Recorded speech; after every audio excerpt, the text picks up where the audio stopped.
何时、何地，或者用何种方式，会在乎上帝要怎么使用它。因为当上帝要使用它的时候，他就把自己摆在上帝的面前，他随时渴望自己成为神所合用的器皿，他能够做上帝想要完成的事。这样的人在基督里面，他是自由的人。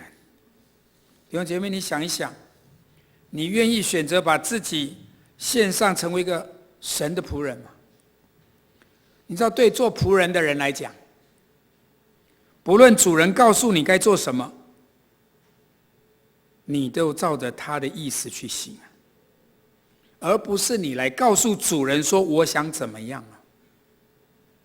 所以以弗所书6章5到7节，我们今天读的经文里面也再一次的告诉我们，你们做仆人的要惧怕战兢，用诚实的心听从你们肉身的主人，好像听从基督一般，不要只在眼前的侍奉，像是要讨人喜欢的，要像基督的仆人，是从心里面遵行上帝的旨意，甘心侍奉，好像你是侍奉主，不像在侍奉人。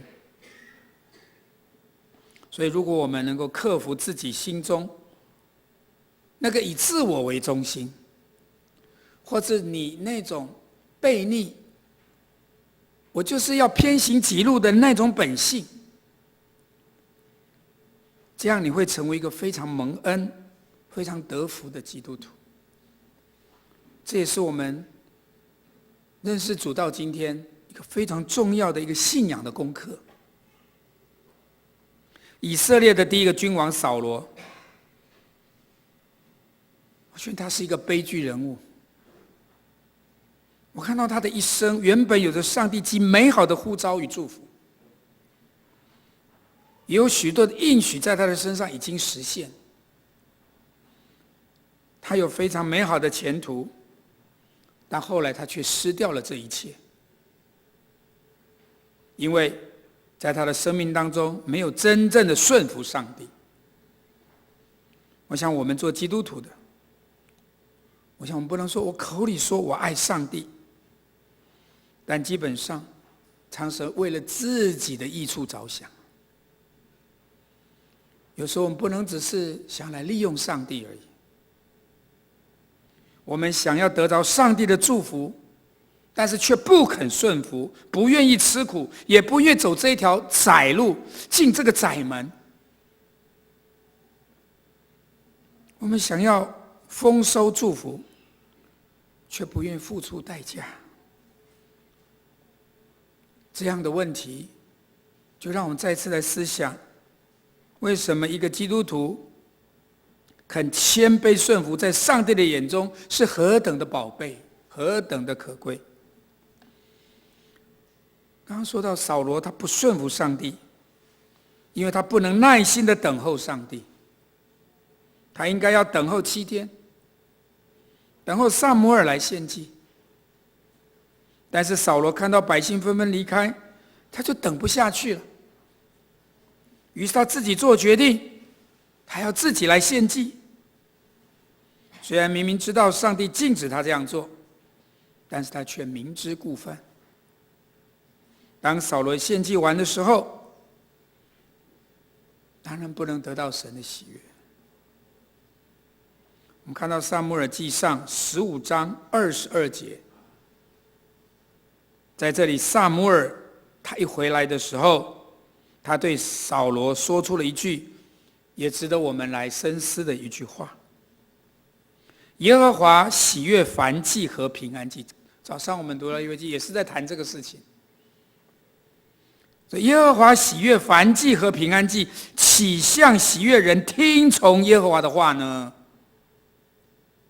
弟兄姐妹，跟旁边说，听从神的话更重要。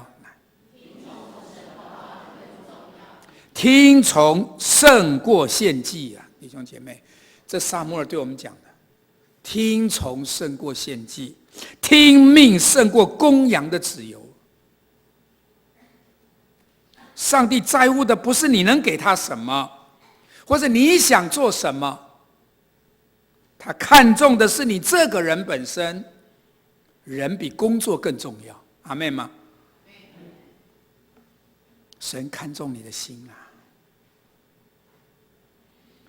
与扫罗相反的例子就是大卫。我们看看大卫是怎么样的专注的一个心在顺服。当上帝差派撒母耳来到伯利恒耶西的家，要从他们的孩子当中拣选一位预备做未来以色列的王。当时大卫还在旷野里牧羊，他尽心尽力的工作。所以撒母耳对耶西说：“你的儿子都在这里吗？”因为当撒母耳将他的从这个老大一直排下来，哇！当撒母耳从这里经过的时候，神说：“不是，哇，他们都是高大英俊啊，也是很好的。”可是走过去，神说：“不是。”所以撒母耳才会对耶西说：“你的孩子都在这里吗？”他才想到：“哎呀，还有个小的，我还有一个最小的正在牧羊啊。”撒母耳对耶西说：“你派人去把他带回来，因为他没有来到以前，我们绝不坐席。”一起吃饭说：“我等他，我们等这个大卫回来。”从这里我们可以看见大卫如何的尽自己的本分。不管是对他父亲，或是对他所交办的事情，他忠于职守。再从我们新约里面看到一些最美的服事。耶稣在受苦要走十字架道路之前，来到马大、玛利亚和拉撒路的家里面。这个蒙福的家庭里面是很常常接待耶稣的。我看到马大借着双手勤奋的工作来表达他对耶稣的爱。他预备了很好的餐食给耶稣一起来享用，但是美中不足的是，他太计较，他随意的批评了他的妹妹为什么没有来帮忙，为什么他自己在那边坐着。所以圣经说他常常为许多的事情操心忙碌，非常的思虑烦躁的。但是玛利亚却愿意把珍贵的拿达香膏打破来献给主耶稣，因为她常常安静地来到主前，她聆听主对她的说话，聆听主的声音，她也了解耶稣为了世人舍命，即将走上十字架的道路。所以玛利亚她愿意把自己最宝贵的香膏打破，以谦卑的行动献给耶稣，顺服耶稣。今天我们要思考什么是最美的，是上帝最喜悦的侍奉。那就是你要先想到上帝呼召我们成为基督徒，成为他的门徒，是要我们与主同工，是要参与服事。愿我们都能够谦卑顺服。我们要把握每一个机会，把我们有限的生命，将我们的恩赐、能力、金钱都愿意为主来摆上。顺服是一件很美好的事。我们要知道顺服的背后是爱，跟旁边说，顺服的背后是爱。上帝因为爱我们，他才要求我们顺服，这样我们就可以免除很多的危险和苦难。我们是否愿意完全的信赖这位全能的、无私的、完全为我们利益着想的上帝呢？当我们愿意完全听从上帝的话，专心的仰望他，那就是我们真正谦卑顺服的开始。第二个我要分享的，我们一起来说：先栽种才有收获。看到我们现代的社会里面，我们常常受到功利主义、个人主义的影响。很多基督徒也是以成败来论英雄啊，都是看结果的。这样的价值取向，如果带到教会来，常常也会让我们产生挫折。对于看不见的果效的服事，往往你会不屑一做。对别人的服事，也常常会用负面的角度去批评论断，以至于产生了服事的偏差态度。结果呢，服事不再是甘心乐意的付出了，不再是由上帝呼召来做决定了，而是由个人由自己人的喜欢，我看什么结果，我自己的高兴，我来做决定。很多事工的计划，却让没有真正的在祷告里面，在顺服当中，让上帝来主导，结果是人来主导，结果会产生更多的弊病跟阻碍啊！所以要先栽种才有收获。我们看看圣经里面上帝是怎么教导我们的。哥林多前书3章4到6节，保罗告诉我们：你们当中有人说我是保罗的人，有人说我是亚波罗的人。和本说我是属保罗的，属了。新译本是说我是保罗的人。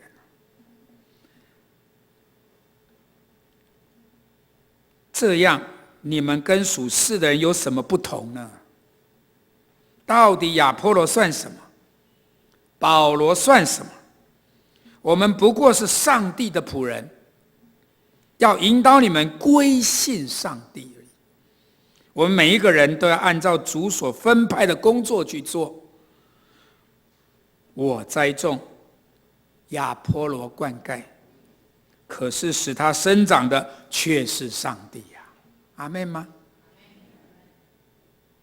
在这个教会里面，也许有人栽种撒种，有人去浇水，但是最终让它长大的是我们的上帝。旧约时代挪亚，他是一个义人，他与上帝同行，他凡事都遵照上帝的吩咐去说，不但是建造方舟，同时他也去传扬上帝审判跟拯救的信息。可是经过了这么多年，照圣经说做了120年了，因为那时候寿命很长啊，他开始的时候600岁了。如果用我们现在1/10的比例啊，我看他做一艘船12年、15年的话，结果做了半天，花了那么多的代价，那么多的心力，结果只有得到8个人，对吗？最后上船的人是8个人呢。如果你按照现在的经济的观点，还有成本的理论呢，这样的传福音的果效真的很差，真的果效不大。但是挪亚所做的却得到上帝的称赞和祝福。由此可知，在服事上面，我们最重要的要清楚上帝的呼召，按着神给我们的，我们成为殷勤的工人，殷勤的农夫，让我们就是去撒种，尽力的去完成他交代我们的使命和职责。至于结果，就交给上帝，最终的颁奖也是上帝来做的。第3点，我们一起说：容神益人的心志。马太福音24章45到47节，主耶稣说：那么谁是又可靠又机智的仆人呢？这是受主人指派来管理的其他的仆人，按时候分配粮食的那个人呢？按时分粮的那个人才是主说的忠心又有智慧的那一位。所以主人回来的时候，看见这个仆人是这样的忠于职守，这个仆人是多么的有福啊！一个忠于职守的仆人，是在主眼光里面是一个多么有福的人啊！我告诉你们，主人要派他管理所有的产业。神要把大而又多的祝福临到那个忠心的仆人啊！所以我希望我们迦南教会的每一位弟兄姐妹都愿意舍己，都愿意领受主耶稣说的施比受更有福的人。你能够关怀别人，能够按时候分配粮食。一个基督徒，如果你能够常常分享那个属灵的生命、属灵的话语，能够激励他被神来得着，那是一个多么合神心意的。包括在生活里面，你去关怀，还有做信仰的分享，你都能成为忠心良善又有见识的仆人呢。所以我们的主正在寻找一个什么样的人来服侍他呢？那就是忠心可靠、有见识又肯负责任的仆人啊。到底忠心于谁呢？当然我们要忠于主人的心啊，就忠于我们的主耶稣。那要有谁的见识跟智慧呢？不是人的见识，人自己的智慧，是要根据着主的见识跟依靠从神来的智慧了。所以一个蒙上帝喜悦的服事，也就是一个从容神益人的心志开始啊。Billy Graham 格里汉牧师现在已经97岁，他在受访的时候呢，他曾被问到，你这一生里面最大的心愿是什么？他回答说，当我见主面的那一天，主对我说，你是良善又忠心的仆人啊。我想他这一生投身在布道事工，他的足迹走遍了世界180多个国家，有超过2亿人听过他的讲道。主的仆人，他晚年的时候，我看到他罹患了攝護腺癌、帕金森氏，他曾经骨盘骨折，他必须靠着辅助器撑着才能行走。可是他忠于神，他为神而活，这确实影响到一个人的一生和他的未来。当我们弟兄姐妹，你的一生你选择耶稣，那将是你一辈子最正确的决定。所以盼望我们也能够不只是跟随耶稣，我们也能够成为神所拣选和重用的仆人，那一种容神益人、讨神喜悦的心志，就天天在我们里面来产生。最后一点，我们一起说，倚靠圣灵的能力。如果你活在顺服当中，上帝会给你清楚的呼召，但是你要怎么做？你会害怕，你会担心，我不知道该怎么做，我可以服侍吗？放心嘛，弟兄姐妹们，神会赐给你服侍的能力，那就是圣灵的能力。我不能，但是神能，阿们。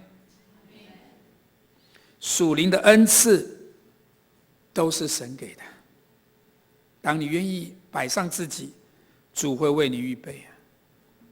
当耶稣告诉门徒你们要去行大使命的时候，他并没有立刻叫门徒就出去工作，而是要他们在耶路撒冷等候圣灵。当神大大充满他们的时候，我们看使徒行传1章8节，但圣灵降临在你们身上，你们就必得着能力。得能力在于神啊，并且要在耶路撒冷、犹太全地和撒玛利亚直到地极做我的见证啊。所以耶稣对他们说，圣灵降临在你们身上，你们就会得着能力，你们就会得着服事的能力。所以我们每一个神的儿女，我们希望得着圣灵的恩膏跟能力，所以我们就更需要在每一个主日礼拜，我们同心合意在这里聚集，我们在这里敬拜，我们在这里领受神的话语，你就会感受到圣灵与你同在。所以我非常喜爱上帝的同在，也渴慕圣灵的运行及神迹奇事，也仍然在我们当中啊。所以我们要依靠圣灵的能力，是做什么呢？这里告诉我们，是要得着服事的能力，而且一起为主做见证。那我们要去哪里呢？就是我们在耶路撒冷。整个桃园的，你知道桃园，我们住在桃园市区，这个桃园市区就是我们的耶路撒冷，对吗？然后我们要往犹太全地。现在我们就是院下大桃园市，那里面好多的附近的这些各个区吧，就是以前的乡镇，还有到撒玛利亚，可能到全台湾，最后到地极，我们到神差派我们去的每个地方啊，我们都可以去为主做见证。但耶稣没有告诉某些人说，你留在耶路撒冷，有些人去犹太全地，有些人去撒玛利亚，有人去地极。不是，这段经文我们看希腊文的翻译，可以让我们看出来，是每一个人都要做耶稣基督的见证，是每一个人。所以你也许会说啊，那牧师，那不是我啦，你讲错了，那可能是别人啊，你讲的是别人啊，主耶稣不会指着我啦。那你现在跟旁边人说，不是别人，是我自己来，不是别人，是我自己。弟兄姐妹，我们被神呼召，神要让我们得着他最好的礼物圣灵，他的目的就只是希望你为主能够做见证，从这里开始，然后向外扩张，出去传福音，直到天涯海角，直到我们见主的面。大卫被恩膏之后，被先知撒母耳用油膏抹的时候，这就预表了，当他从头橄榄油浇灌在他头上，一直垂下来的时候，那就是充满了神的恩膏和能力。所以撒母耳记16章13节这样说：从这日起，耶和华的灵就大大的感动大卫啊。当他被神的灵充满恩膏的时候，弟兄姐妹，你从受洗的那一天开始，圣灵就在你身上盖了章，做了印记。神也会常常这样的感动你。现在圣灵仍然做一样的工作，他也正在激励你的心。上帝要兴起你，让你能够依靠圣灵来服侍，让你的生命，让你的服侍都能够突破。在人不能的，在神凡事都能啊！上帝会找到你的，因为上帝知道你，你会蒙神所悦纳，上帝也在照顾你，上帝呼召你，圣灵给你突破的能力。所以弟兄姐妹，我再说一次，上帝如果差派给你任何的呼召和使命，他就必将圣灵的能力也赐给你，让你不是靠着自己行事，靠着神来做。阿们。最后我要鼓励，蒙上帝悦纳的服事是一个从与上帝同行的关系开始。你愿跟上帝同行，跟上帝同工来开始。一个乐于亲近上帝、体贴上帝心意的人，总是上帝所悦纳的。所以让我们用谦卑顺服的态度，将我们的生命完全的摆上，献给主来使用。我们常说只问耕耘啊，不问收获，只问我能为主做什么，而不问别人能为我做什么。我们存着容神一人的心志，并且要依靠圣灵的能力来服侍，你就能在你的服侍的历程里面，在你服侍的每个阶段里面，感受到神极大的同在，而且让你每一步的服侍都得到一个对你生命一个更大的突破。我深信，不管结果怎么样，我们都能够享受上帝所赐、所喜悦的一个服侍的甘甜。特别让我们这个教会10月起，我就觉得这是一个很特别啊。我们10月底，我们又就是要来迎接庆贺我们的50岁50周年这个教会的一个生日，对吗？我们生日的时候都要许愿呢，弟兄姐妹，盼望你对神对自己许一个愿，让我能够一起参与建造教会兴旺福音的工作。一起祷告。亲爱的天父，满心感谢赞美你，你的话是那么充满能力，你的信实是亘古不变的。愿你与我们迦南教会的每一位弟兄姐妹同在。感谢祈求，奉耶稣基督的名，阿们。